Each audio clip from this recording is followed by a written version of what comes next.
vertebral de todo el trabajo, vamos a tener en cuenta el diario íntimo. Frida, en el año 1942, en el marco de una dolencia muy importante, empieza a escribir un diario íntimo. Ese diario va a ser muy significativo para poder entender al artista y a la mujer. Vamos a ir viendo acá qué características, miren qué características tiene el diario íntimo. El diario íntimo de Frida tiene un relato escrito y otro relato iconográfico. Fíjense qué significativo y qué interesante para nosotros en el mundo de las artes visuales la importancia del relato visual que contienen estas declaraciones íntimas. Para tener en cuenta su vida, también vamos a entender que en estos últimos 10 años de su vida, Frida Kahlo va a demostrar esas obsesiones permanentes que tiene con su gran amor, que es Diego Rivera. En todo el diario íntimo es una constante las reflexiones que ella realiza en relación a su vida, a sus dolencias y fundamentalmente a las experiencias y relaciones obsesivas con su marido. Teniendo en cuenta el diario íntimo, vamos a empezar a recorrer estos ejes que nos propusimos como índice. En relación al contexto vamos a hacer referencia a la Revolución Mexicana.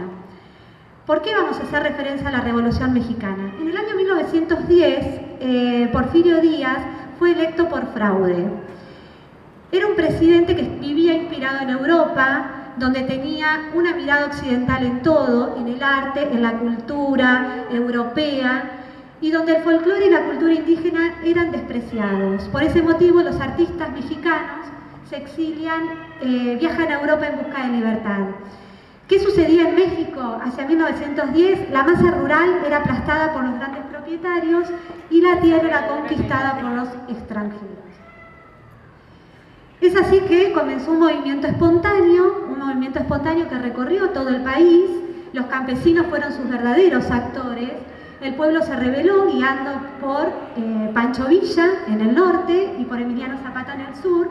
Y fue una guerra breve, furiosa, derrocó al orden establecido, pero dejó 1 millón de habitantes mexicanos muertos. Acá tenemos un mural realizado en el Palacio Real. Ustedes saben que los murales, tal vez han escuchado en algún momento la importancia de los murales y los muralistas mexicanos. El Palacio Real de México, en sus paredes, representa toda la historia de México.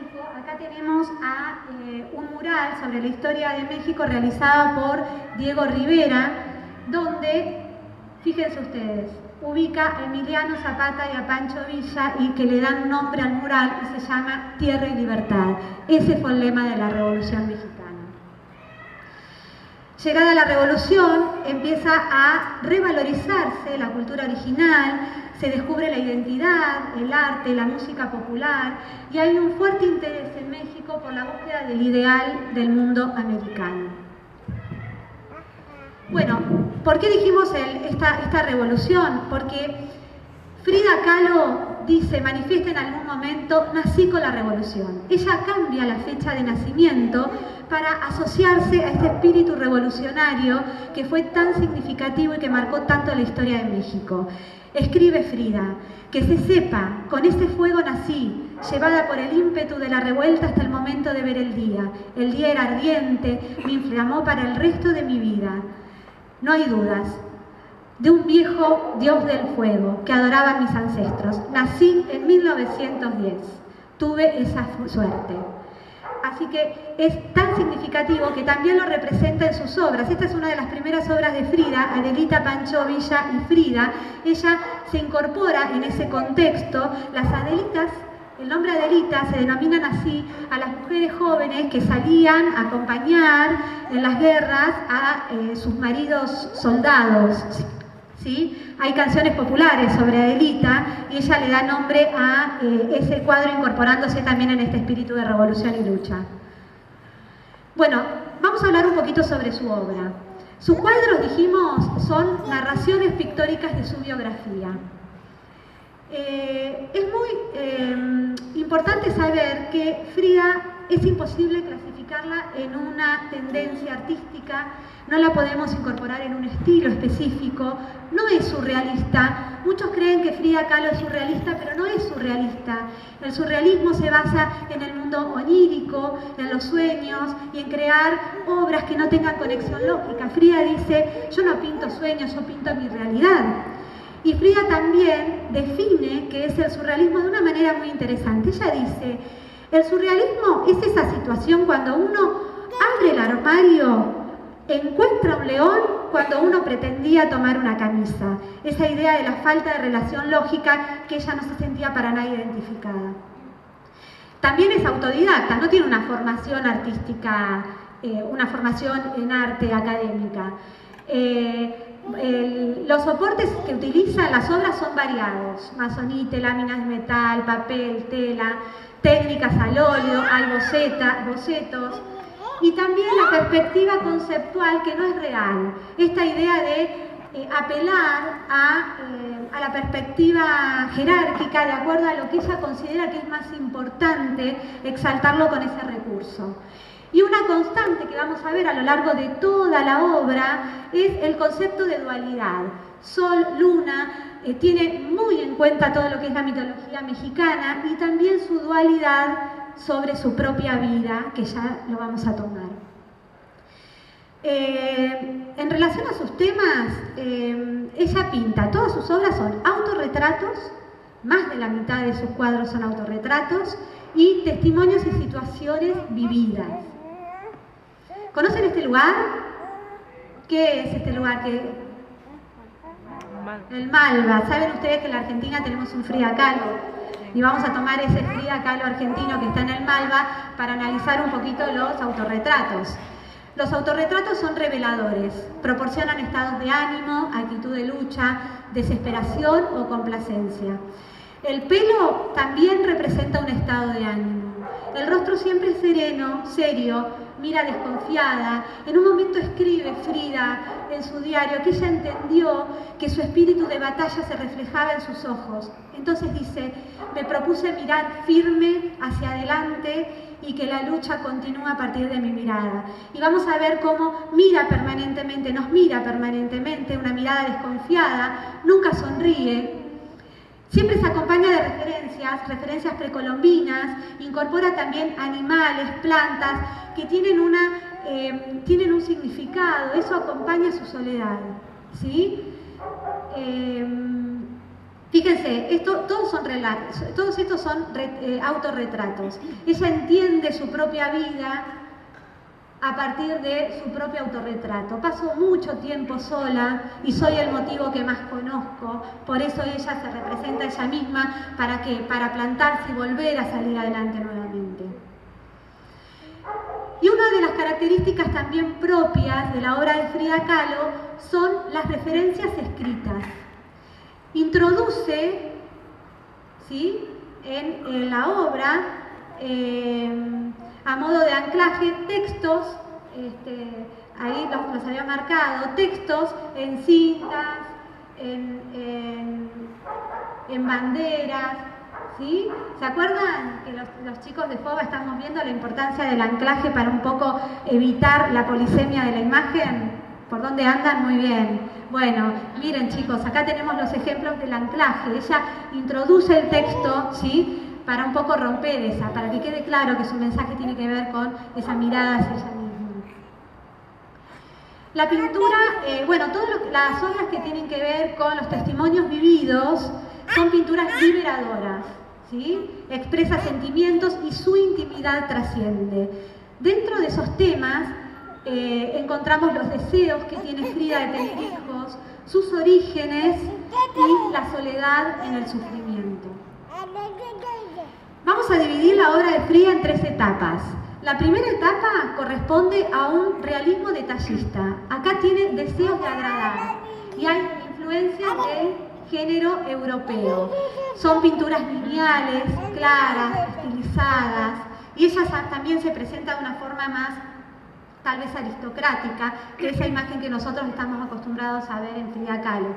tan asociada con el mexicanismo. La segunda etapa son autorretratos. En esta etapa donde ella vive estas experiencias y relaciones tormentosas y obsesivas con Diego Rivera, se pinta, ¿sí?, a sí misma, y esos autorretratos están cargados de sentimientos, de frustraciones, de dolor. Y la última etapa, ya en los últimos 4 años de su vida, su obra adquiere unas características formales y compositivas distintas, porque Frida va a estar marcada por los tratamientos con morfina, que tal vez tomaba esos calmantes con alcohol, que hacía que su visión se perjudicara, y los efectos de las drogas hacían que sus pinceladas sean sueltas, descuidadas, ¿sí? Cambia el método artístico y nos vamos a encontrar con características más expresionistas, ¿sí?, más descuidadas, más abocetadas.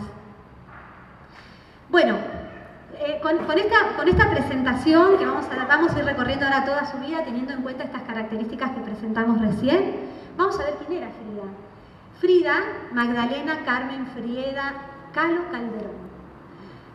Nació el 6 de julio de 1907 en Coyoacán. Era la tercera hija del matrimonio de Guillermo Kahlo y Matilde Calderón. Sus hermanas eran Matilde, Adriana, Frida, y al año, a los 11 meses, nace su hermana menor, Cristina.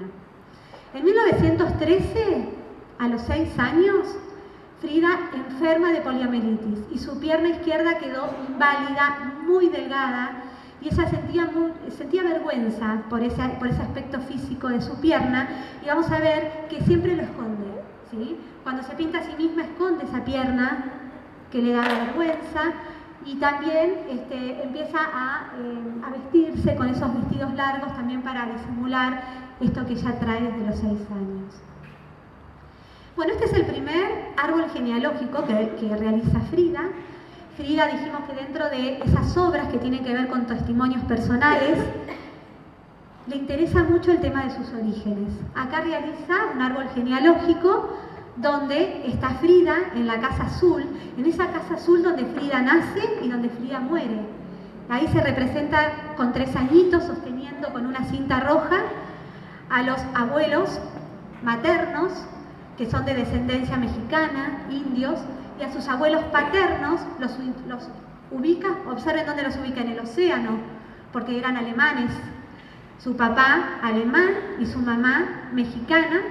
Y fíjense, siempre pone un embrión y acá abajo, si ustedes observan, hay un óvulo fecundándose. Ella piensa permanentemente el momento de su gestación, ¿sí? Permanentemente lo vamos a ver que ella está pensando en ese origen y en ese momento donde fue fecundada. Este cuadro lo toma Frida a partir de una foto de casamiento de sus papás, ¿sí? Toma como modelo esa foto y realiza este árbol genealógico para presentar sus orígenes y su identidad. Bueno, vamos a hablar de los padres de Frida. Matilde Calderón escribe Frida sobre su madre, autoritaria y severa. Mi jefe, simpática, activa, inteligente, calculadora, cruel, fanáticamente religiosa, dijo Frida de su madre. La mamá de Frida se enfermó cuando nació su hermana Cristina, que nació a los 11 meses de su nacimiento y no pudo ocuparse de las hijas. Y de su padre dice frágil y soñador. Aunque mi padre estaba enfermo, para mí constituía un ejemplo inmenso de ternura, trabajo y sobre todo comprensión para todos mis problemas, escribió Frida sobre su papá. Frida fue su preferida, él la veía muy vulnerable. Frida tiene esa sensibilidad artística de su padre, que era un fotógrafo, ¿sí? Ahí está el padre con su herramienta de trabajo, que en épocas de la Revolución, el papá de Frida quedó sin trabajo y con problemas económicos. Él tenía un estudio en el centro de México, del Distrito Federal. Y en relación a eso que sucedió con su madre, miren qué significativa que es esta obra. Mi madre no me pudo amamantar porque a los 11 meses de nacer yo, nació mi hermana Cristina. Me alimentó una nana a quien lavaba los pechos cada vez que yo iba a succionarlos. En uno de mis cuadros estoy yo, con cara de mujer grande y cuerpo de niñita, en brazos de mi nana, mientras de sus pezones la leche cae como del cielo. Observen ustedes que es una relación muy fría, que se limita solo al acto de alimentarse. Y esa cara pone una máscara de una diosa azteca de la maternidad, ¿sí? Es una relación muy fría y que se limita al acto de alimentar y también con alguna reminiscencia a la tradición católica de la Virgen con el niño. Y su padre dice, cuando muere su papá, Frida hace este retrato de su padre. Que la dedicatoria, diría yo, es un acto de amor, es un testimonio de amor. Ella dice, pinté a mi padre, Willem Kahlo, de origen húngaro-alemán, artista, fotógrafo de profesión, de carácter generoso, inteligente y fino, valiente, porque padeció durante 60 años epilepsia, pero jamás dejó de trabajar. Luchó contra Hitler con adoración, su hija Frida. Es la dedicatoria que le ponen en esa especie de pergamino abierto. Si ustedes observan, lo hace, el fondo pareciera ser esos decorados de las casas de fotografías antiguas, esos decorados así, con esos tonos. Y si observamos, en el fondo nuevamente estaría haciendo referencia a ese momento de su concepción, ¿sí? Como óvulos con espermatozoides. Lo hace con esa mirada, esos ojos claros, y le está haciendo una dedicatoria de amor a su papá en el momento de morir. Este es el otro árbol genealógico que hace Frida, que no alcanzó a terminar. Si ustedes observan, Frida ya estaba en la cama tratando de volver a reconstruir su historia y su identidad. Están los padres, los abuelos paternos, los abuelos maternos, sus padres, sus hermanas, Matilde, Adriana, el feto, ese embrión que nunca pudo nacer, que esos son esos bebés que Frida perdió. Frida, su hermana Cristina y los hijos de Cristina, que no los pudo terminar, que son Isolda y Antonio, los hijos de su hermana menor, que ahí están reconstruidas esas situaciones íntimas en esas fotografías. Bueno, en el año 1922, Frida ingresa a la Escuela Nacional Preparatoria. La Escuela Nacional Preparatoria era la escuela de educación más prestigiosa de México en ese momento. De los 2.000 estudiantes en la escuela, solo 35 eran mujeres y Frida fue una de las admitidas, de esas mujeres admitidas para estudiar ahí. Ahí podemos ver su libreta, ¿sí? Que ingresó ahí. Bueno, Frida acá en la Escuela Nacional Preparatoria va a conocer a un grupo de estudiantes, de intelectuales que se autodenominaban cachuchas por los gorros que usaban, que eran bastante revolucionarios, con viseras.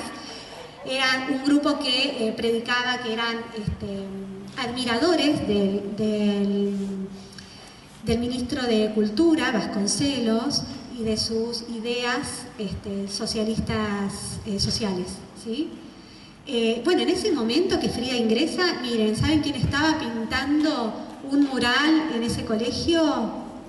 Diego Rivera. Diego Rivera estaba pintando este mural en la Escuela Nacional Preparatoria cuando Frida ingresa a estudiar ahí. Ese sería como el primer cruce que van a tener. Bueno, ahí en la escuela y en este grupo de los cachuchas conoce a Alejandro Gómez Arias. Alejandro era un jefe espiritual, revolucionario, estudiaba Derecho, periodista, y Frida se enamora de Alejandro. Va a realizar acá a todos este grupo de intelectuales representados ahí en la obra, y si ustedes observan, lo hace a Alejandro con una bomba en la mano. La bomba hace referencia a este espíritu revolucionario que tenían, ¿sí? También se pinta a ella ahí muy estilizada en ese grupo de los cachuchas que tantos intereses intelectuales y que tanto leían, ¿sí? Lecturas socialistas, comunistas.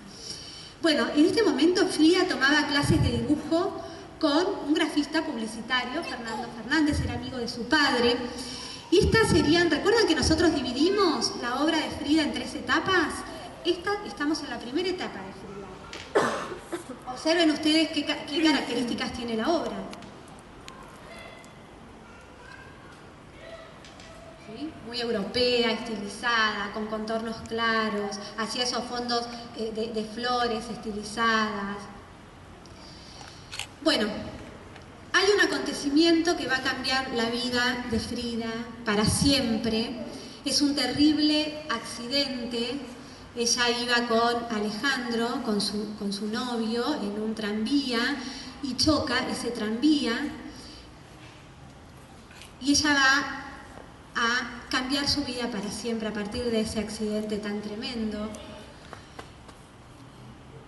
En un reportaje a una historiadora que relata la vida de Frida, ella revela: perdí la virginidad, dice Frida, se me reblandeció el riñón, no podía orinar y de lo que más me quejaba era de la columna vertebral. Nadie me hizo caso. Además, no se hacían radiografías. Me senté como pude y les dije a los de la Cruz Roja que llamen a mi familia. Matilde leyó la noticia en los periódicos y fue la primera en llegar. Y no me abandonó por 3 meses, de día y de noche, a mi lado. Mi madre se quedó muda durante un mes de la impresión y no fue a verme. Mi hermana Adriana, al saberlo, se desmayó. A mi padre le causó tanta tristeza que se enfermó. Solo pude verlo 20 días después.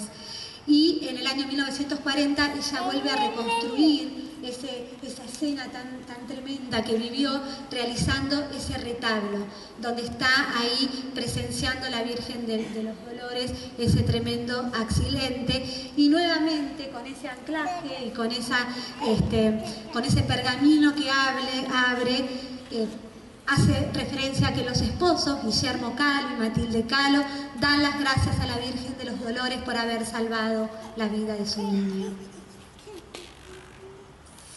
Bueno, ¿cuáles fueron los resultados de este tremendo accidente? Columna vertebral rota por 3 partes, el cuello del fémur partido, costillas quebradas, la pierna izquierda 11 fracturas, el pie derecho aplastado y dislocado, el hueso pelviano roto en 3 partes, el hombro izquierdo dislocado.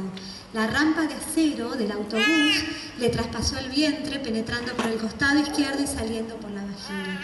Realmente se salvó de milagro. Le escribe a Alejandro en esos momentos: estoy mal, no puedes saber hasta qué punto, y cada vez que me tumbo en la cama derramo litros de lágrimas. Pero por supuesto, como suele decirse, no hay que fiarse de ladridos de perros ni de lágrimas de mujer. Alejandro la abandona. La familia de Alejandro no veía con buenos ojos esa relación, no la veía a Frida como candidata para Alejandro. Lo mandan a Europa, a Alemania, a estudiar con unos familiares. Y Frida hace este autorretrato para regalárselo y tratar de retenerlo, que no se vaya. Fíjense cómo se veía, ¿sí? Cómo se veía estilizada, con esa vestimenta más europea. 1 mes pasó en el hospital, 3 meses estuvo en la cama y 9 meses usó diferentes corsés. Y este es el momento donde comienza a pintar. Sus padres, ustedes observan, ponen en esa cama, ponen un espejo para que ella se mire. Recuerdan que ella manifiesta: me pinto a mí misma porque paso mucho tiempo solos y soy el motivo que más conozco. Entonces ahí, esto lo podemos ver hoy. Hoy la casa de Frida es un museo y esto es como vemos hoy, esa casa con ese baldaquino y ese espejo que pusieron sus padres para que ella pueda pintar. Miren, ¿reconocen esa obra? ¿De quién? Muy bien, una de las Venus de Botticelli, ¿sí? Ella se pinta con esa estilización, ¿sí?, tan europea y renacentista como la Venus de Botticelli. Bueno, en 1928 ingresa un grupo de intelectuales comunistas. Algunos integrantes fueron un refugiado cubano, Julio Mela, un pintor mexicano, Guerrero, la fotógrafa italiana Tina Modotti y acá Frida es seducida por Diego. Ahí están ambos en una manifestación, ¿sí?, comunista. En 1927 Diego ya era pilar del Partido Comunista Mexicano. Viaja a Moscú, invitado por el gobierno soviético. Y todos los artistas se van a identificar con un periódico que se llama El Machete, que había, yo los encerré. El Machete es un periódico creado por la esposa de Siqueiros. Si alguien fue a la exposición que hubo en el Museo Nacional de Bellas Artes este año sobre los artistas mexicanos, se hacía referencia a la importancia que tuvo esta mujer también para nuclear y para poder manifestar en este periódico estas ideas de estos artistas comunistas que de alguna manera encontraron en este periódico una vía de identificación. Bueno, Frida Modotti, ahí la tenemos a las dos, fue muy importante en su vida. Ella sentía que Frida era un ideal de mujer libre, libre de cuerpo y de espíritu. Se hicieron muy amigas, iban todos a lo de Frida, a este grupo de intelectuales comunistas. Acá Diego Rivera, en un mural que introduce en el tercer piso del Ministerio de Educación, la representa a Frida, la observan vestida con camisa roja, distribuyendo fusiles y bayonetas a los obreros comunistas, y también los introduce a Mela y a Frida Modotti, ¿sí?, en ese mural tan imponente donde marca una enorme presencia de esa ideología que comunal. Bueno, esta es una de las obras más conocidas de Frida, se llama El Camión. Acá es como si estuviese recreando ese camión, los mexicanos le dicen camión al colectivo, al micro, y ella estaría como recreando todas esas caras que iría viendo ese día que tuvo el accidente. Es un tema social. Están los arquetipos de la sociedad mexicana, hay una ama de casa, un obrero, una mujer india dando de pecho a su bebé, un niño pequeño, un burgués y una joven mujer que puede ser Frida, ¿sí? Ella cuando relata el accidente hacía referencia a un gringo adinerado que la corrió del lugar y que la estuvo protegiendo. Tal vez lo introdujo acá, en este escenario donde ella reconstruye este momento tan terrible. Bueno, Frida, quería que Diego viera sus obras, a ver qué les parecía. Ella lo admiraba mucho como artista. Y Diego empieza a frecuentar la vida de la casa de Frida, la casa de Coyoacán. Hay una anécdota que dice que la primera vez que llegó Diego a la casa de Coyoacán, Frida estaba con 21 añitos subida arriba de un árbol, ¿sí? Bueno, ya está seducida y ya se enamoró. En ese momento ya Frida estaba enamorada de Diego. Diego la impulsó y la admiraba mucho como artista y la estimuló mucho para que se dedicara a eso. Se enamoraron y se casaron. Diego tenía 21 años más que Frida. La boda fue un espectáculo en Coyoacán el 21 de agosto de 1929. Sucedió de todo en esa boda. Irrumpió en medio de la boda la ex mujer Lupe Marín, la ex mujer de Diego Rivera, con un ataque de celos. El padre de Frida no sabía si se trataba de una comedia. Diego tomó tanto que agarró un arma, empezó a disparar, hirió a uno de los invitados. Frida pasó los primeros días de casada en la casa de sus padres y más adelante, estando ya en Estados Unidos, dice: aquí nos ven, recrea el momento de la boda. Y fíjense ustedes, el artista, ella veía al artista, a Diego era el artista, y ahí están, como se casaron, ¿sí? Hace la dedicatoria. Esta es una foto con Lupe Marín, porque a pesar de esos celos que tenía Lupe Marín por este casamiento, después se hicieron compinches. Lupe la ayudaba a cocinar, fue una compañera para Frida, y Frida en agradecimiento le dedica este cuadro que está destruido, que está desaparecido. Bueno, Frida cambia su imagen. Ya no usaba más esos trajes, esas faldas ajustadas con la camisa de militante comunista que imitaba a Tina Modotti. Cambia su imagen para agradar a Diego. Usa polleras, se inspira en las mujeres indias, polleras largas, blusas bordadas, sedas, camisas de satén. Y esto es lo más representativo de esta imagen que conocemos de Frida Kahlo. ¿De dónde toma esta imagen? De una cultura tehuana que queda al suroeste de México, que es una cultura que tiene tradiciones matriarcales, donde la estructura económica está dominada por la mujer. Y fíjense ustedes que Diego está pintando ahí, inspirado, ¿sí? Influenciada por Diego, se adhirió al grupo de artistas e intelectuales que abogaban por un arte autóctono mexicano, ¿sí? Ella se suma a esa idea y lo va a militar toda su vida. Bueno, otro de los elementos también populares, de los aspectos populares que toma Frida de México, es la imagen de Judas. Judas es un personaje, de la tradición católica, que significa el traidor, ¿sí? Y es se hace una fiesta popular sobre Judas en México, y también sobre la muerte.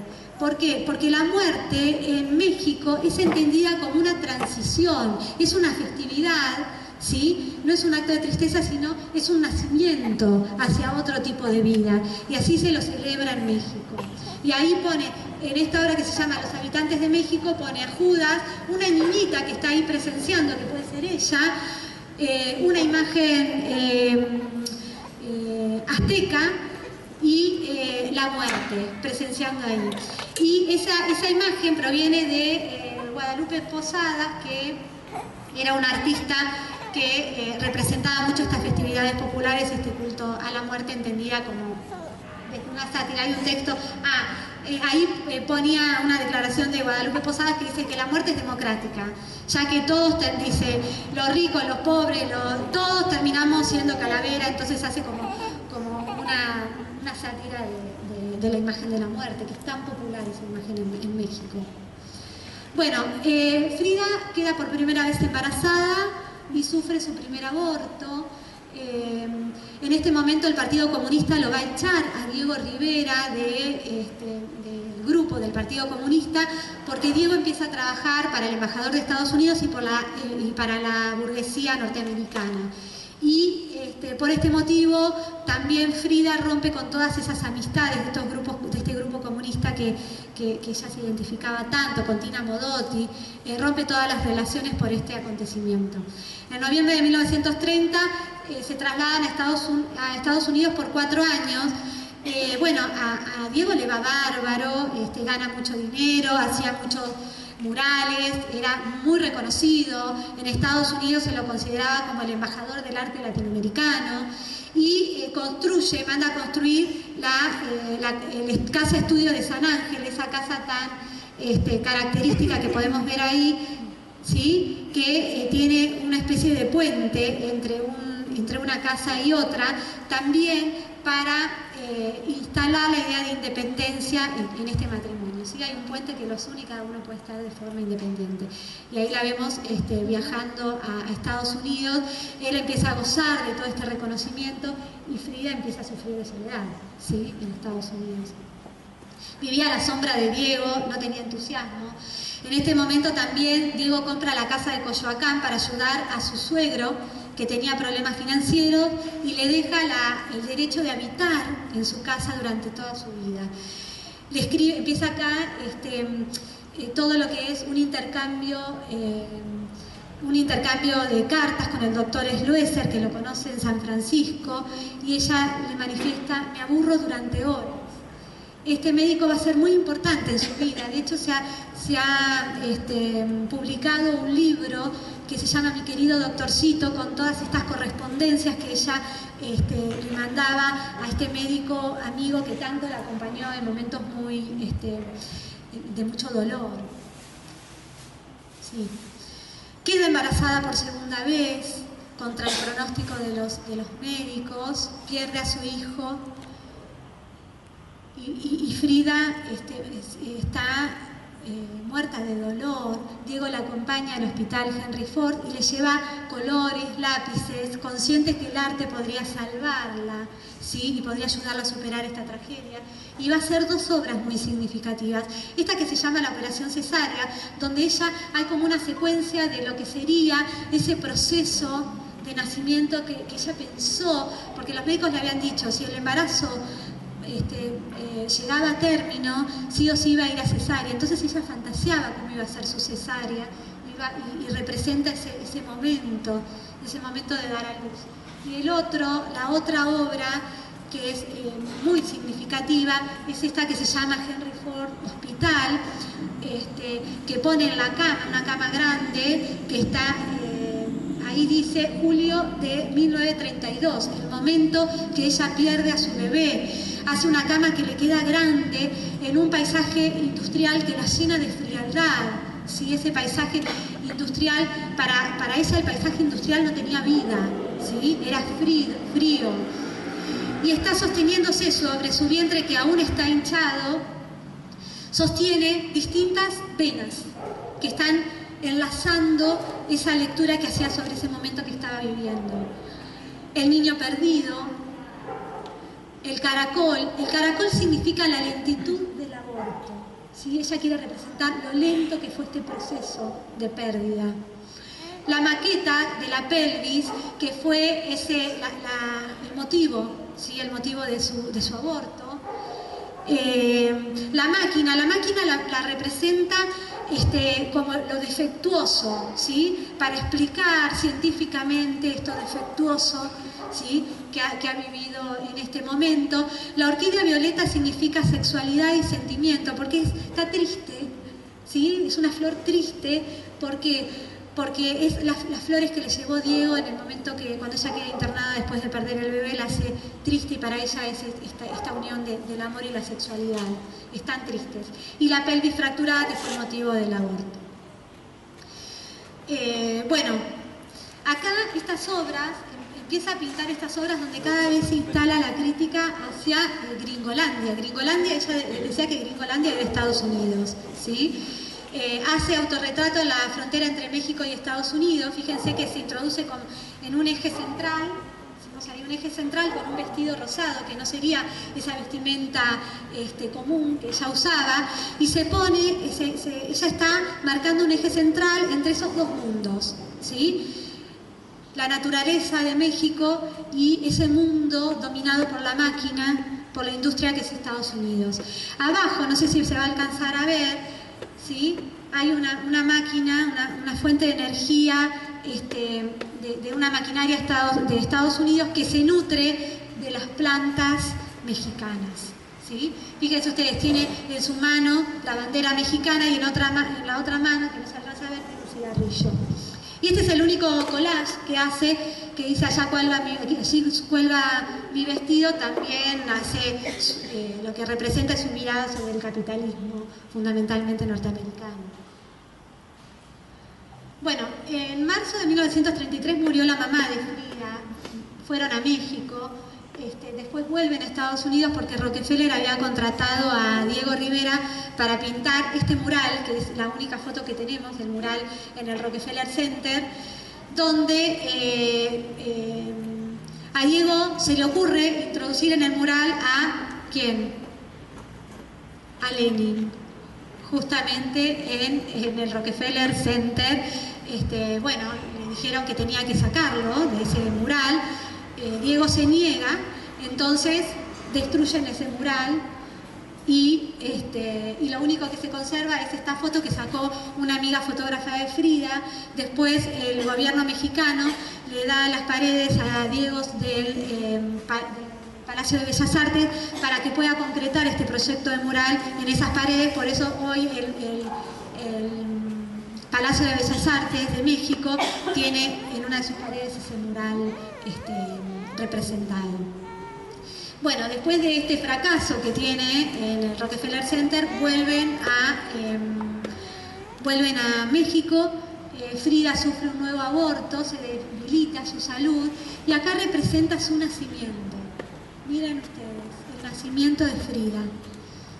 Cubre la cabeza de la madre por su reciente fallecimiento.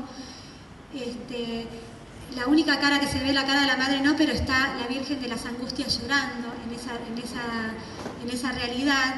Y está también esa situación de la sábana manchada, ¿sí?, que tenía que ver con ese aborto vivido por parte de ella. Hay otro dato que es interesante. Observen ustedes que deja un pergamino abierto donde no puede escribir nada. Seguramente no ha podido, es tan grande el dolor de la muerte de su madre que no ha encontrado palabras tampoco como para poner en ese pergamino que queda abierto. Este cuadro, para hacer una especie de anécdota entre paréntesis, es de Madonna. Entonces Madonna, en reportajes, dice que ella, para saber quién es su amigo, les muestra el cuadro y depende la reacción que tienen frente a ese cuadro, ella se da cuenta quién puede ser un verdadero amigo de ella. También es una obra que puede estar inspirado en una diosa azteca que está dando luz a un niño, y esta fusión de elementos es el resultado de esta obra. Bueno, 1934 es tremendo para Frida, porque su hermana Cristina le confiesa una relación con Diego. Diego la engaña con su hermana Cristina, esa hermana la hermana más cercana que ella tenía. Cristina estaba separada, tenía 2 hijos, Isolda y Antonio, y vivía en la casa de Coyoacán. Compartían mucho. Esos hijos, vienen Frida con los hijos de Cristina, un poco fueron sus hijos. Este deseo tan entrañable que tenía Frida de ser mamá, lo más cercano que ella tuvo fueron estos sobrinos que vivían también con ella. Frida muere de dolor con esta traición. Es tremendo. Frida se va de la casa. Si ustedes observan en un mural, en otro mural del Palacio Real, que se llama El Mundo de Hoy y de Mañana, si ustedes observan acá abajo, esto está en el Palacio Real, es realmente imponente cuando uno va subiendo las escaleras. Acá lo agrandé un poquito para que vieran. A ver, ahí introduce en ese mural a Frida, a Cristina con esos ojos claros como su papá, ¿sí? Cristina era muy bonita, muy fina, y los hijos de Cristina todos participando de este mural. Bueno, empiezan,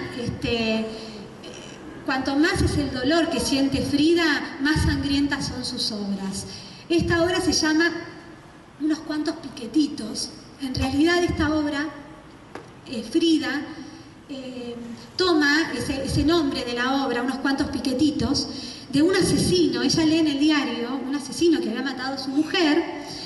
Bueno, revela que en el juicio él explica ese asesinato diciendo, bueno, solamente les di unos cuantos piquetitos. Entonces, desde ese comentario, Frida se introduce a ella misma y Frida se siente asesinada por la vida.